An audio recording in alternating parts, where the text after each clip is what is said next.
We're talking 5-6A. We are joined by Prosper head coach Brandon Schmidt. Coach Schmidt, let's just get right into it. I mean, this district is a bear. You know it's a bear when you probably saw it during realignment day.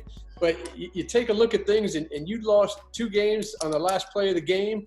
And all of a sudden, we're down at the last week of the season, and you got to win that game and make the playoffs.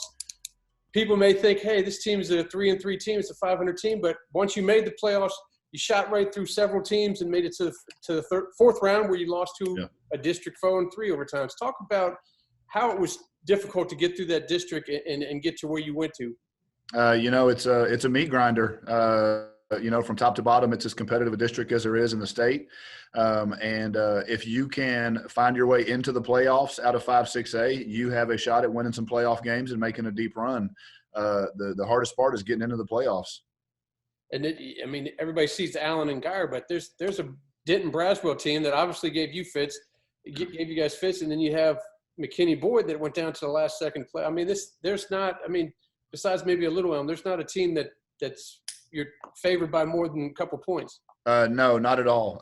Like I said, from top to bottom, it's as tough a district as there is. Denton Braswell, who didn't make the playoffs out of our district, they put a whooping on us. McKinney Boyd, phenomenal team. Even Little Elm, you mentioned Little Elm. Coach Brown over there does a phenomenal job with those guys. And they're talented too. And if you don't show up against Little Elm, you're going to get beat against them too. You got some new coaches coming in. Last year you brought in Rodney Webb in the district. This year it's Chad Morris. Talk about, is it going to be a difficult coaching against guys got the college pedigree, or is it's all X's and O's type deal? I think at the end of the day, it's who has their kids better prepared, who's able to put together a scheme offensively and defensively to maybe, exploit something they see on the other side of the ball. And really for our district, as competitive as it is, I think more than anything, it comes down to just execution. Are the kids going to execute on Friday night? Every game is going to be close. It's who can eliminate mistakes, who can eliminate turnovers. Who can stay healthy. We got some big-name coaches in our district. We also have some big-time football players in our district, and that's what makes it so fun and so competitive. As a coach, you better bring your A game every Friday night because there's a coach on the other sideline who's really good at what he does. Speaking about big-time players, you had one last year in Jackson Berry. You relied on him a lot, especially in the playoffs. He got to running it in for you several times there at the goal line. Well, He's gone. Do you have you been able to figure out who's going to replace him? And maybe not just as quarterback, but as the leader of that team. Probably the leader of our team is Nash Gagliano, who's our starting center. He's a 3-year starter for us, and he'll start for us again at center this year. He'll also play some defensive line for us. But, from a leadership standpoint, Nash Gagliano is as good as they come.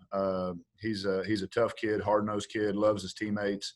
And he's going to do right by everybody on this team, and he's going to lead them. As far as leadership goes, it's really Nash's team.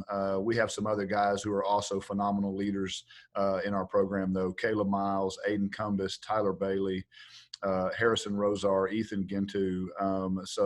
I think we have a really good not just senior class, but a really good senior class of leaders who are coming up and ready to take control of this team.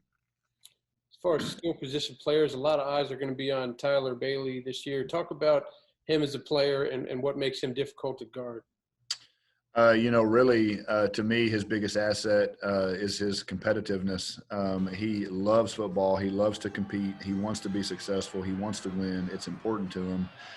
He's obviously very talented, both sides of the ball, offensively and defensively. We want to get the ball in his hands as much as we can. But he is at the end of the day, he is a competitor. He wants to win, and he wants the ball in his hands. I guess finally, what do you got coming back defensively? Is that the problem where you might be, or not a problem, but a situation where you might be a little inexperienced or no? Definitely a little inexperienced. We have to replace 4 linebackers who are all going to go on and play at the next level. And we have a good group of young linebackers, but those first, 3 or 4 games before we get into district play, those are going to be huge games for those guys. Get them some game reps and game experience and find out what, Friday night is like under the lights. Now, you've been there while the growth and Prosper has been happening. I mean, Rock Hill, I talked to Coach at Rock Hill, and he's talking about how they're going to be bumped up to 6A probably next year as well. Talk about how good that is for you to see that kind of growth in your area. You got more players to choose from, more players to get on the field. Yeah, absolutely.